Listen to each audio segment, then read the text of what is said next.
ओम नमः शिवाय। नमस्कार दोस्तों, आप समस्त श्रोतागण का आपके YouTube चैनल जीवन अमृत पर हार्दिक अभिनंदन है। आज श्रावण महात्म कथा का दूसरा अध्याय आप रसपान करेंगे। सावन मास, जिसे भगवान शिव का प्रिय महीना कहा गया है, विशेष रूप से भक्ति, व्रत और तपस्या का माह है। यह मास श्रद्धालुओं को आत्मशुद्धि, संयम और ईश्वर की कृपा प्राप्ति का विशेष अवसर प्रदान करता है। सावन के प्रत्येक सोमवार को भगवान शिव की पूजा अर्चना कर भक्तजन अनंत पुण्य के भागी बनते हैं। इस अध्याय में हम आगे बढ़ते हैं उस दिव्य कथा की ओर जो श्रावण मास के आध्यात्मिक रहस्य और उसके पुण्य प्रभाव को उजागर करती है। इसमें बताया गया है कि किस प्रकार साधारण भक्त भी इस पवित्र माह में सच्चे मन से भगवान शिव की आराधना कर परम गति प्राप्त कर सकते हैं। यह कथा न केवल धार्मिक महत्व को समझाती है, बल्कि जीवन में धर्म आचरण और भक्ति की महत्ता को भी उजागर करती है। भगवान शिव के शब्दों को सुनकर संत कुमार जी बोले, हे भगवान, आपने व्रत समूह का उद्देश्य कहा, इससे मेरी तृप्ति नहीं हुई, अतः आपसे हाथ जोड़कर निवेदन है कि आप इसे विस्तार पूर्वक कहें। हे देव, आप ऐसा खोल कर समझाएं जिसे सुनकर मैं धन्य हो जाऊं, कृत्य कृत्य हो जाऊं। इस पर ईश्वर ने संत कुमार से कहा, हे योगीश, जो विद्वान श्रावण मास में नक्त व्रत का व्यतीत करता है वह 12 मासों में इस नक्त व्रत का फल भोगता है। इसकी समाप्ति के 3 घड़ी पूर्व रात्रि भोजन नक्त व्रत के नाम से जाना जाता है।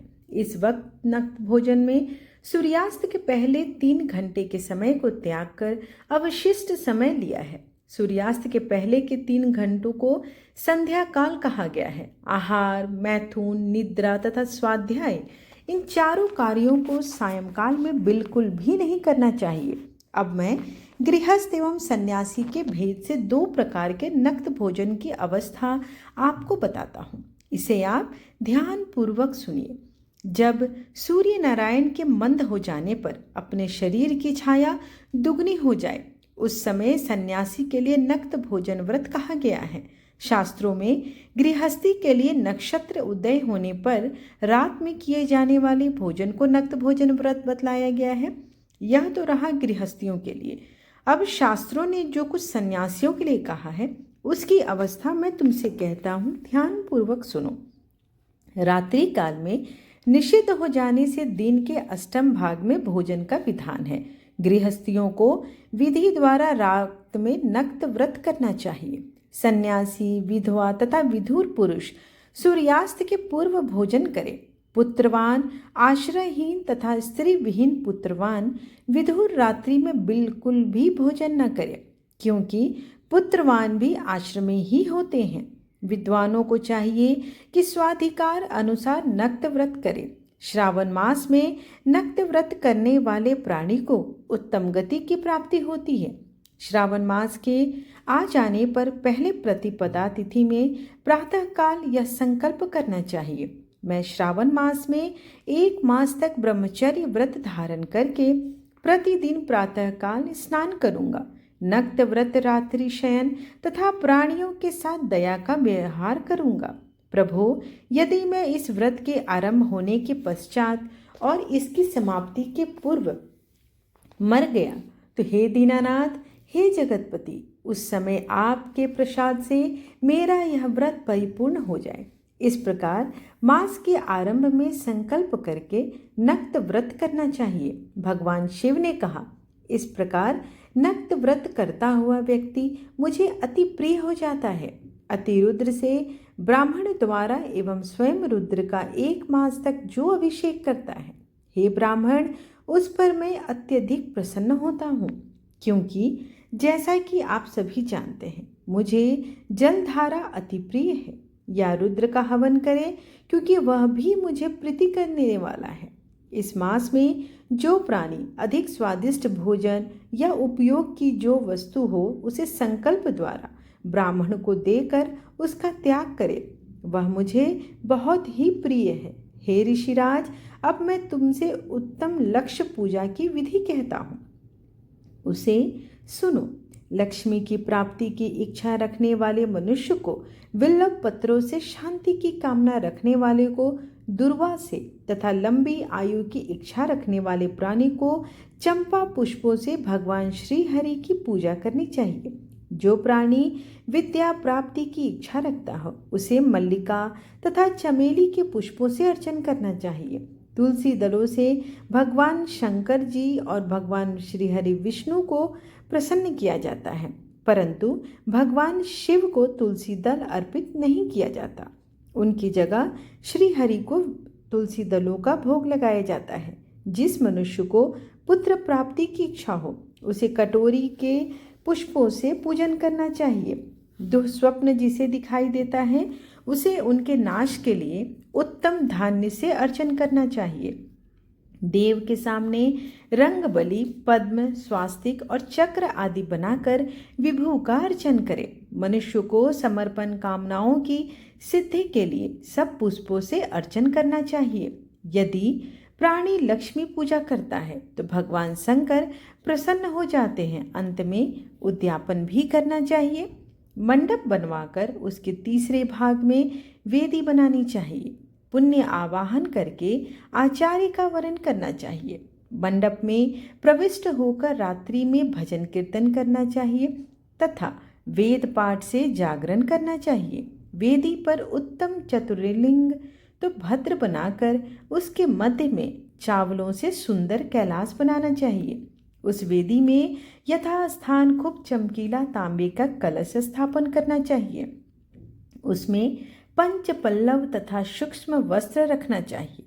उसमें उमापति भगवान शंकर जी की सोने की मूर्ति को पंचामृत से स्नान करवाकर स्थापित करके अर्चन करें। नैवेद्य युक्त धूप, दीप, गीत, वाद्य, नृत्य तथा वेद शास्त्र पुराण द्वारा रात में जागरण करें और प्रातःकाल स्नान करना चाहिए। पवित्र शास्त्रोक्त विधान से वेदी बनानी चाहिए। तिल, घी, पायस, मूल मंत्र, गायत्री, शिव सहस्त्र नाम से हवन करना चाहिए। शर्करा एवं घृत युक्त चावल से हवन करना चाहिए। फिर हवन कर पूर्ण आहुति कर देनी चाहिए। प्रातः वस्त्र, अलंकार, भूषण से आचार्य का अर्चन करना चाहिए। ब्राह्मणों का पूजन करके उनको दक्षिणा अवश्य प्रदान करें। जिन मंत्रों से पार्वती जी की लक्ष्य पूजा की जाती है, अब उस चीज का दान भी करना चाहिए। सोने की मूर्ति बनवाकर भगवान श्री शंकर जी को अर्पण करनी चाहिए। यदि 1 मास तक दीपक जलाया हो तो उसे दान में दे देना चाहिए। संपूर्ण इच्छाओं की पूर्ति के लिए सोने की बत्ती, चांदी का दीप बनाकर गोघृत से संयुक्त करना चाहिए।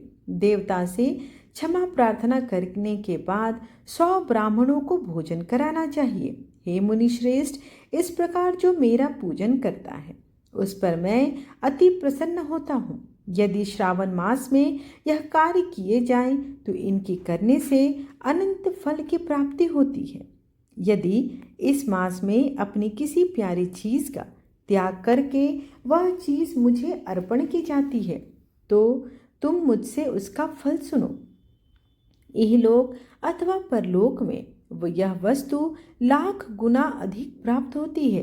फल की इच्छा त्याग करने पर यह फल होता है। निष्काम करने से उत्तम गति की प्राप्ति होती है। जो मेरा भक्त रुद्री पाठ करता है वह प्रति अक्षर करोड़ वर्ष तक रुद्र लोक में जाकर निवास करता है। पंचामृत के अभिषेक से मोक्ष प्राप्त करता है। अब श्रावण मास में भूमि पर सोने वाले को क्या फल प्राप्त होता है यह भी सुनो। हे योगीस, मूंगे या हाथी दांत से बनी हुई या चंदन से बनी हुई, नवरत्न से जुड़ी हुई, मृदु गरुड़ चिन्ह से संपन्न, कपड़े वाली रुई से भरी हुई, गदा युक्त रमणीक झालदार तकियों से संपन्न सैया को उसको प्राप्ति होती है। वह सैया उसे सुंदर स्त्री अन्य रत्नों से विभूषित मिलती है। इस श्रावण मास में जो ब्रह्मचर्य से रहता है उसका वीर्य अत्यधिक पुष्ट हो जाता है।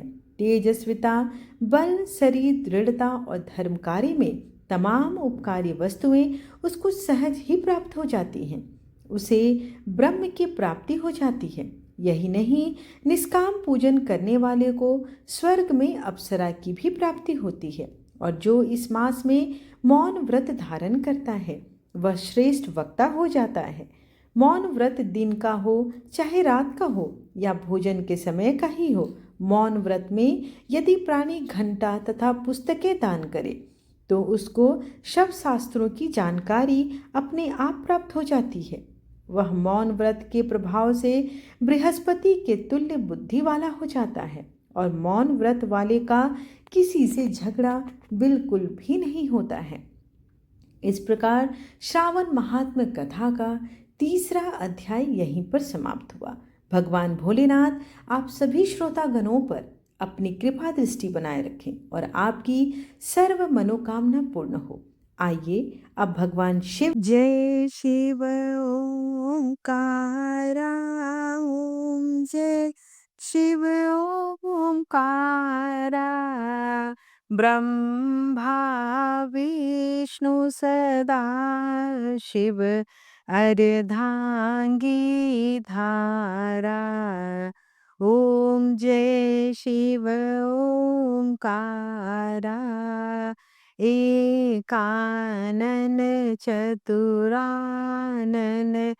पंचानन राजे हंसासन गरुड़ासन वृषवाहन साजे ओम जय शिव ओंकारा दो भुजे चार चतुर भुजे दस भुजे अति सोहे त्रिगुण रूप निरखते त्रिभुवन जन मोहे ओम जय शिव ओंकारा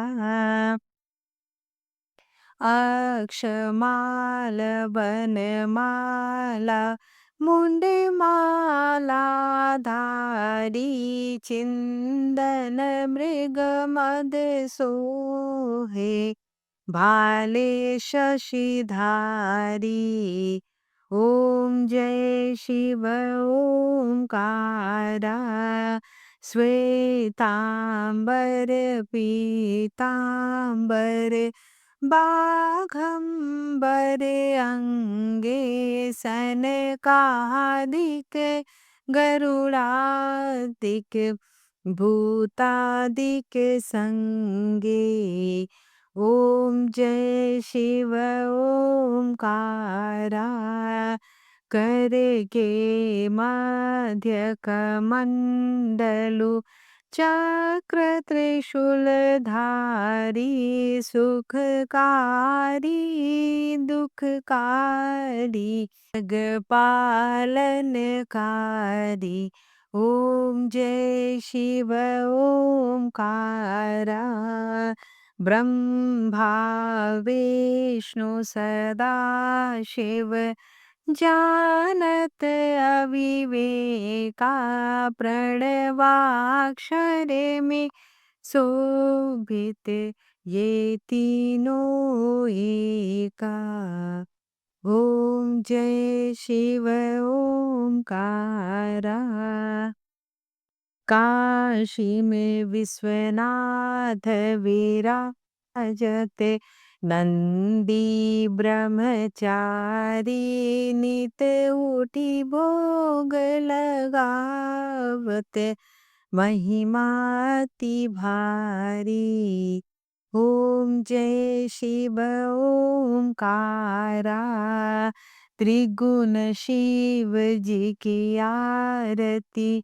जो कोई नर गावे कहत शिवानंद स्वामी मन वांछित फल पावे ओम जय शिव ओंकारा कर्पूर गौरम करुणावतारम